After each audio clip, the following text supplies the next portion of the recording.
Assalamualaikum warahmatullahi wabarakatuh dan salam sejahtera.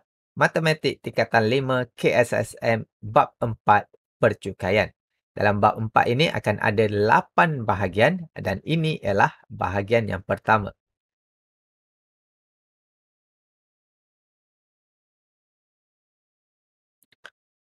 Tujuan percukaian. Buku teks muka surat 96. Percukaian ialah satu proses hasil ataupun wang yang dikumpul daripada individu atau syarikat untuk digunakan dalam pembangunan negara dengan menyediakan pelbagai kemudahan. Contoh kemudahan itu untuk pendidikan, kesihatan, keselamatan ataupun kebajikan demi kesejahteraan semua rakyat. Semua hasil cukai itu dikutip berdasarkan akta yang diluluskan dalam parlimen. Tidak sembarangan cukai boleh dikutip. Contohnya, saya ada rumah. Saya buat kutip cukai. Orang nak masuk ke rumah saya. Tak boleh. Saya tak boleh kutip cukai macam itu. Di mana tak ada akta yang membolehkan saya mengutip cukai kalau orang masuk rumah saya. Okey. Okey, ini adalah cycle dia bagaimana percukaian itu berfungsi di mana rakyat akan membayar cukai dan cukai itu diuruskan oleh kerajaan.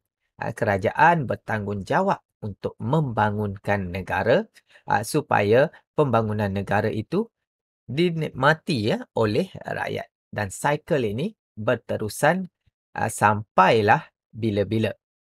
Tetapi jika satu bahagian ini tidak berfungsi, contohnya rakyat tidak membayar cukai, maka segala-galanya cycle ini akan terhenti.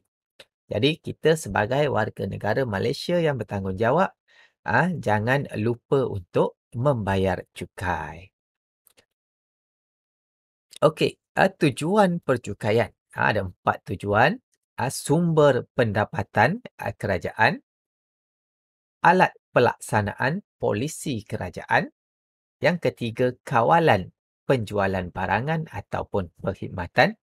Dan yang keempat, alat kewangan untuk menstabilkan ekonomi. Okey, kita tengok yang pertama, sumber pendapatan kerajaan.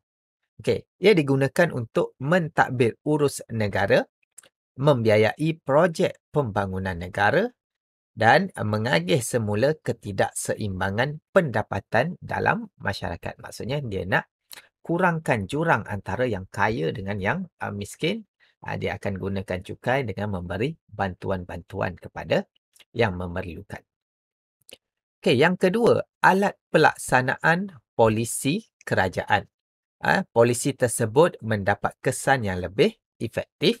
Contohnya, pelepasan cukai untuk rawatan perubatan ibu bapa untuk mewujudkan masyarakat penyayang. Contoh yang kedua, cukai keuntungan harta tanah CKHT dikenakan apabila kerajaan ingin mengurangkan aktiviti pelaburan hartanah yang keterlaluan. Contohnya, saya beli rumah hari ini dan esok harga rumah itu melambung tinggi, 200%. Saya terus jual.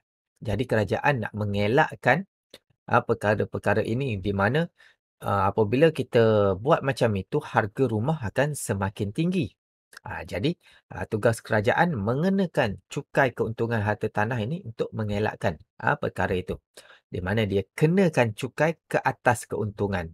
Maksudnya berapa persen atas keuntungan itu. Jadi, kalau kenakan cukai ini untuk mengurangkan aktiviti jualan-jualan yang melampau macam ini.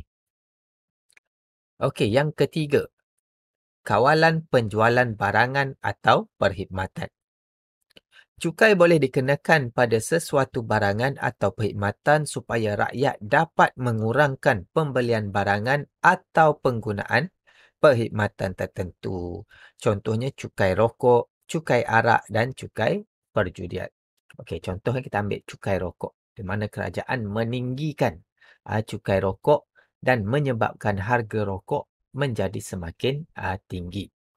Jadi, apabila harga rokok semakin tinggi, dia dapat mengurangkan pembelian rokok itu, seterusnya menjamin kesihatan warganya. Okey, dan yang keempat, alat kewangan untuk menstabilkan ekonomi. Okey, pada keadaan tertentu, cukai merupakan satu daripada alat kewangan bagi kerajaan untuk menstabilkan ekonomi. Okey, ke mana hasil cukai digunakan? Yang pertama adalah untuk pendidikan lah, di mana pendidikan ini adalah satu aspek yang penting dalam sesebuah negara. Tak ada pendidikan yang sempurna, jadi negara itu tak akan membangun dan berdaya saing dengan negara lain. Seterusnya, kesihatan. Apa yang berlaku sekarang, pandemik COVID, contohnya digunakan untuk membeli vaksin, membayar allowance kepada frontliners.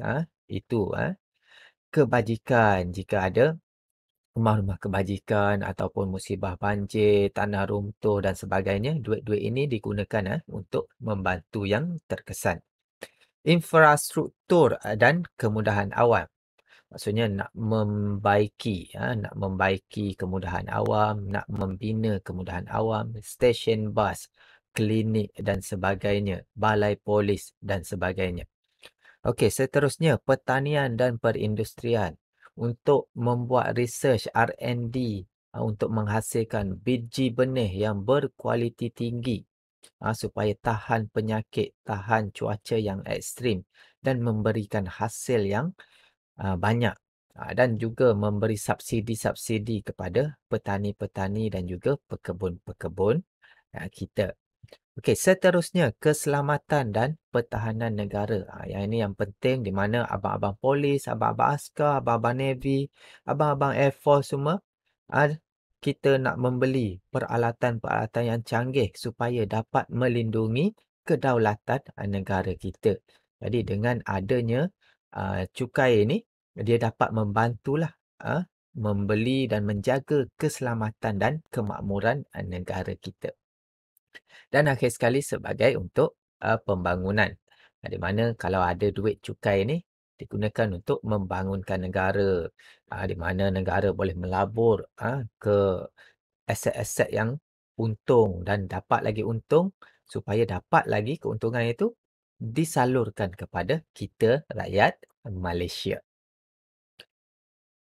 Okey, pembayaran cukai merupakan tanggungjawab rakyat yang wajib dilaksanakan. Rakyat perlu membayar cukai secara jujur dan mematuhi undang-undang supaya kerajaan tidak menanggung kerugian.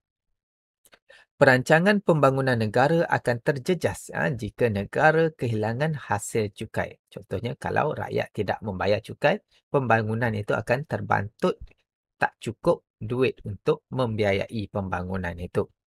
Akibat sikap pembayar cukai yang tidak jujur dan tidak bertanggungjawab. Jadi kita sebagai warga negara Malaysia haruslah jujur dan bertanggungjawab untuk membayar cukai supaya kemakmuran dan pembangunan negara ini dapat dinikmati oleh kita dan juga generasi akan datang. Okey, sekian dahulu untuk bahagian yang pertama, tujuan percukaian. Jika video ini bermanfaat, jangan lupa untuk like, subscribe dan share kepada rakan-rakan yang lain. Sekian dahulu. Assalamualaikum. Wassalam.